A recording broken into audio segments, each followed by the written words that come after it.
So this is pretty much going to be influenced by where you're from and how you were brought up. But before we get into that, I want to properly introduce myself and how I'm actually eligible to even be talking about this in the first place.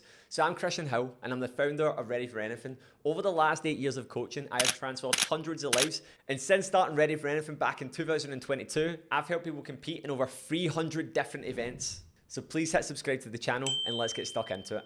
So it really starts with changing the mindset that most people have, which is easier said than done. So we need to take a trip back to truly understand this and where this has actually came from. So I'm going to use the example of the UK.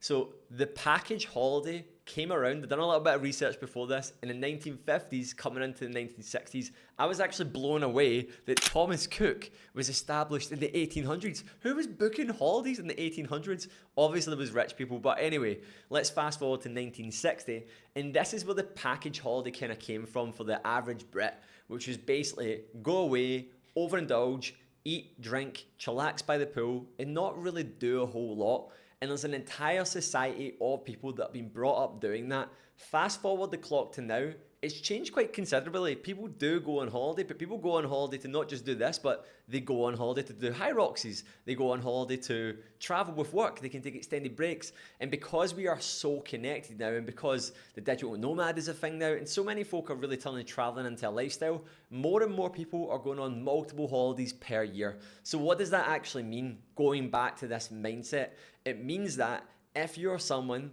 that has been brought up knowing holidays is something where you overindulge, drink, eat as much as you want, it's very, very hard to switch that mindset off if you're not acknowledging it. So the first thing you really need to be doing is going through this paradigm shift where you stop just getting on a plane and essentially just turning into a greedy little pig. Because that's what happens, let's be honest. People go to the airport and then all they're thinking is about getting pints in, getting drinks in, right? I'm all about enjoying yourself, but think about it for a second. You need to stop adopting these default behaviors and you need to start living your life by design. This is something that we talk about inside of the program, the difference between a default behavior and something that you actually think about. A default behavior is something that's programmed in. Think about different scenarios and situations. Think about what happens on a weekend where people just lie in because it's Saturday. It's like you don't have to lie in. You don't need to stay in bed an extra 3 hours because it's Saturday, but people are like hardwired to think that. It's the same with alcohol. People just think because it's Christmas or because it's a wedding, you have to get drunk. You don't have to get drunk. You can get drunk if you want to get drunk.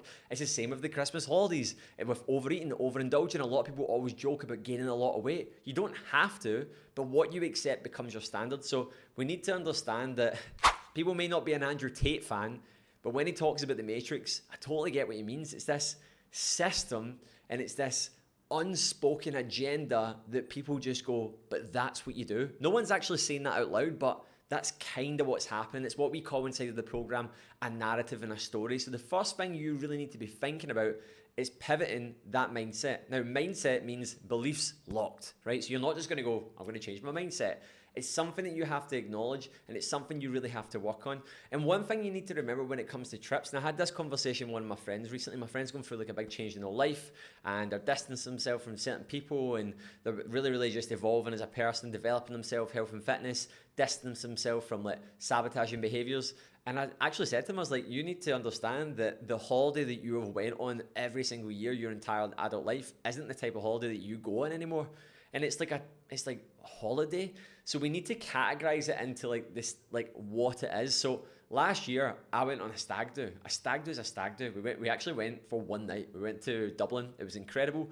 But it's about being clear on what it is. Just because you're stepping onto a plane, just because you're going abroad or going into a hotter climate, doesn't mean that you flick the effort button and just go absolutely bananas. You need to keep your cool and be really, really conscious of this because so many folk are just letting life happen to them and then wondering why they can't do it because they have all these default behaviors that are just very subconscious. So you need to start being a lot more conscious and intentional with your decisions. And this brings me on to the second mindset. Typically, if you're going away for a short break, an extended break, you're working remotely, whatever it is you are doing, you're probably going to be eating out a lot more frequently, unless you have an Airbnb or an apartment like what we have. So obviously we can still do a lot of our own cooking. However, when we were in the likes of Asia, it's very cheap to eat out, and we're driving a scooter, so it's not very realistic to be going and doing a full food shop. Me and Ailey were actually talking about this the other day. We're like, should we hire a scooter instead of having the car, because it could be a little bit cheaper and it could be cool because of the sunshine.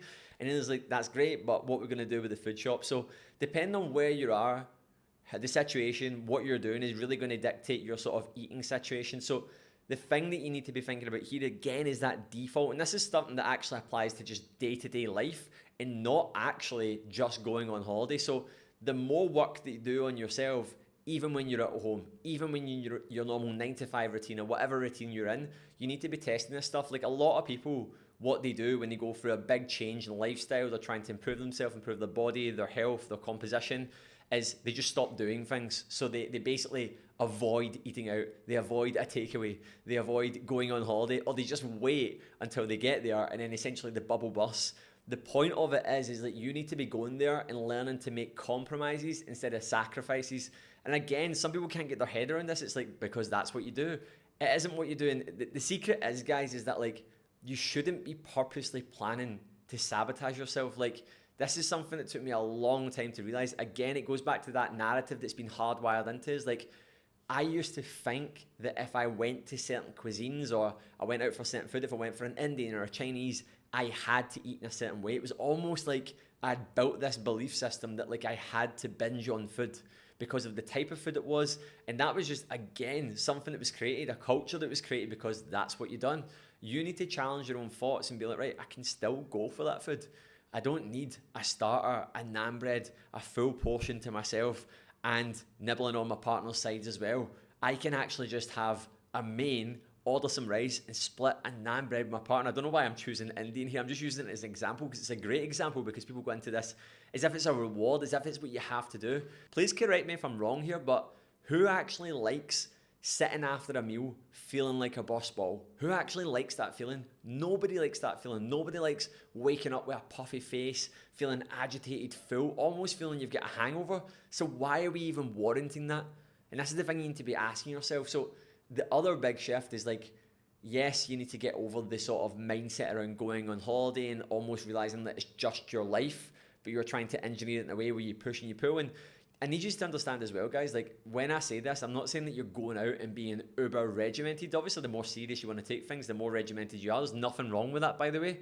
However, what I am saying is like, you need to understand that this is your life, not like this where you live like a monk for 8-week stints until your next holiday or the next long weekend or the next time off, because that's how folk never get to that point in the first place. So it's really important that we actually talk about the shift in mindset and the paradigm shift that you actually really need to be going through when it comes to staying in shape and traveling on the move in the first place. So I'm going to give you 5 different action steps that I want you to follow through with. Step 1 is looking at food as fuel and not just calories. This has been a huge shift for me. And back in 2023, me and Ailey spent 5 weeks in Bali, and for every single meal we ate out, I think there was a couple of meals where we got granola in the morning, but we literally ate out for 95% of that.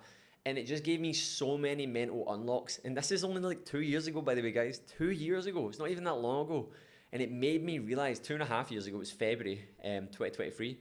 And it just made me realize that like you can still push an amazing standard of health and fitness. I'll pull a picture up right now. That's how I looked at the end of the holiday. I looked better than how I arrived. It wasn't like a holiday. It was just a 5-week trip where we worked, lived, had a good time. And in that time, I never deprived myself of anything. It's very much so a spectrum of this. Like if I say to someone, deprive yourself, it could mean one thing to one person and one thing to another.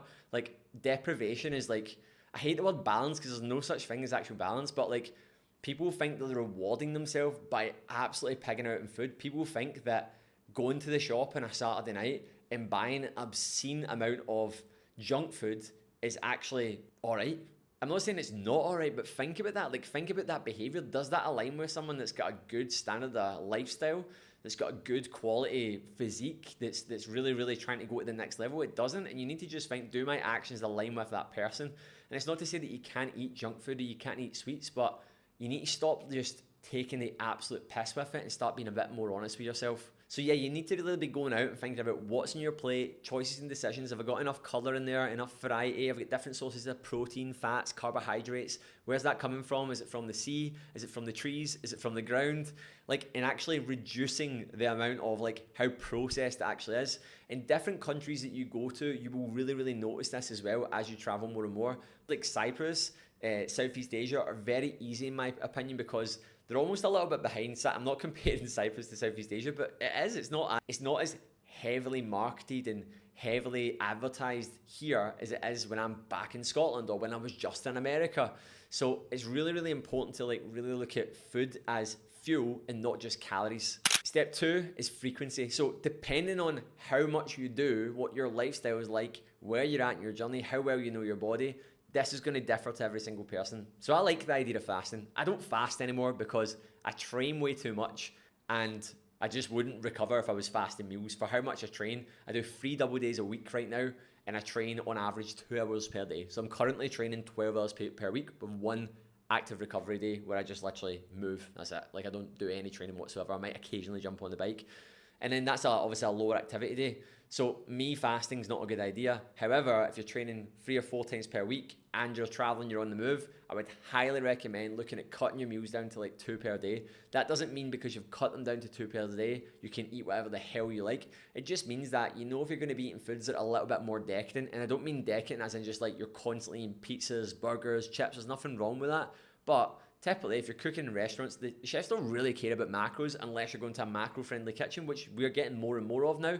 So yeah, you're going to be using a lot more oils. They're going to be a lot more richer in fat, a lot more fried foods, especially when you like Europe. It's such like fresh seafood, loads of different fresh produce, but it can be absolutely cooked in lots of fats, which is good. It's good, essential fats. However, it can bank up your calories, and if you're doing that 3 times per day, eating out for like 2 weeks on the trot, you're going to feel it. And this is exactly what happened to me when I was in America. I was at a point where I kind of lose myself, but I kind of took the piss a little bit.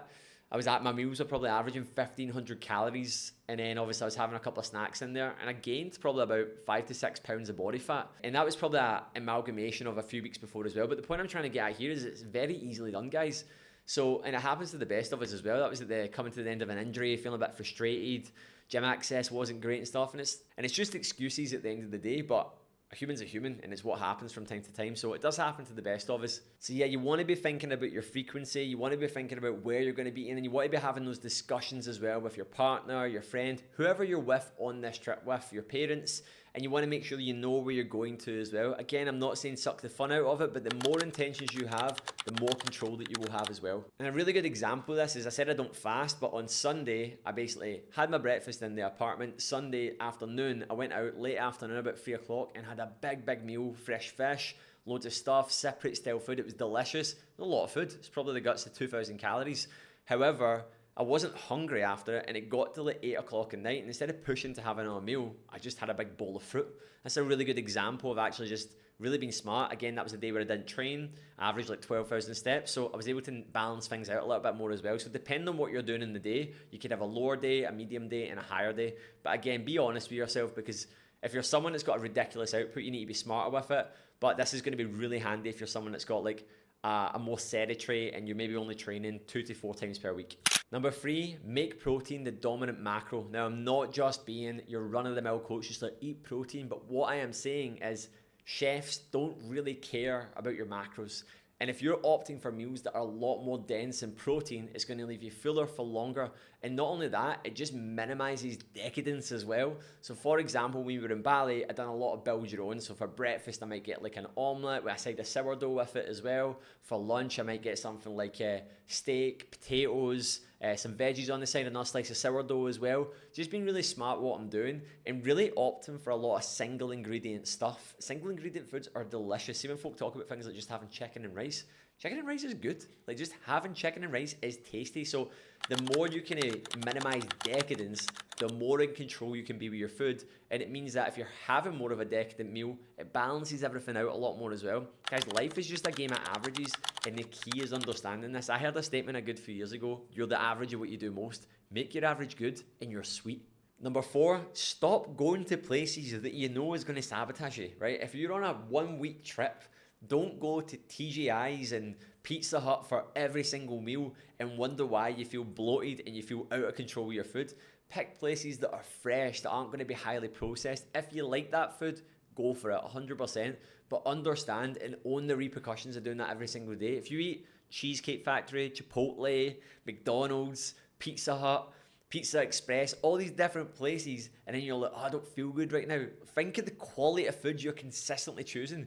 Like, everything is quality as well, guys. So look at the fresh produce, look at restaurants that maybe by the seaside, look for a steak restaurant, look for something that you know that you're going to go in there and you're going to be able to order things off the menu that's actually going to be fresh and not absolutely crush you with calories. A really good hack that me and Ailey always do is when we go anywhere, we'll opt for potatoes instead of chips and we'll order a lot of veggies as well. It's still a decadent meal and it's still very filling, by the way, and we've still ate a great amount of food, but it just means that we're not coming out feeling like a bust ball, knowing that we've went way over our calories and feeling like we've well overindulged. I had this conversation with Ailey recently where I actually said is, I can't remember the last time I actually felt bust from food. I can't remember it. I've been full and I've went, oh, I've ate a lot of food, but I remember going back to my young years, man, right into my teens and my early 20s. A couple of times a week, man, I would be lying on the couch so full from overeating. And that just doesn't happen anymore. And that's something that you need to be going through over time as well. And it takes time, guys, as I said. Like, what's going to influence this is where you were brought up, how you were brought up. These are going to be huge factors. And then number 5, always research where the gyms are, where you can be active, where you can run, where you can walk. What this just does, guys, is it draws attention to it. And see the people that just don't try. I've been having this conversation recently with clients. Like, if you put energy and effort into anything and you really, really want it, you'll do better than most people, because most people are doing the bare minimum. Most people go away on a trip and they're like, yeah, I'm going to train and be active when I go away. And that's as far as it goes. And one of my really close mates, Lewis, said this to me recently: if it's in the head, it's dead. Just you actually actively drawing a bit of a plan, a bit of a strategy. You don't have to have a full perfect program written out. But if you're just like, right, Monday, I'm going to do this. Wednesday, I'm going to go to this cool gym. I'm going to go for a run on Thursday. I've actually looked up a route and I've found it on Strava. You will do these things and you're going to be so far ahead of the version of you that doesn't. It's as simple as that. So yes, guys, I hope you took a lot away from this episode. I hope you really enjoyed it. Please leave your thoughts in the comments below. What's working really well for you, what you're going to implement and take away from this. And as always, make sure that you're subscribed to the channel.